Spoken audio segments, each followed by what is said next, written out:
నిన్ను చంపైన నిరూపిస్తారా? నిరూపించలేవు, మీ బాబు కూడా నిరూపించలేడు. శేఖర్, సార్ మీరు ఒప్పుకుంటే వీడి నుంచి నిజం రాబడతాను. నన్ను నువ్వు కొట్టినా చంపినా సరే, నన్ను నువ్వు ఏం చేసినా నా నోట్లోంచి నిజం రాబట్టలేవు. కొట్రా, మీసం మగడ వేసి కొట్టు. Relax sir just relax. మీకు వాడి ఉద్దేశం అర్థం కాలేదా? మనల్ని ప్రేరేపించి వాడి మీద చేయి చేసుకోవాలనేది వాడి ప్లాన్.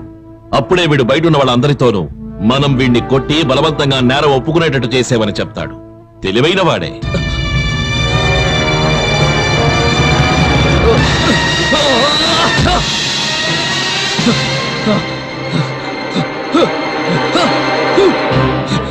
సార్ సార్ నన్ను కాపాడండి. బలవంతాన నా చేత ఈ నేరం ఒప్పించాలనుకుంటున్నాడు.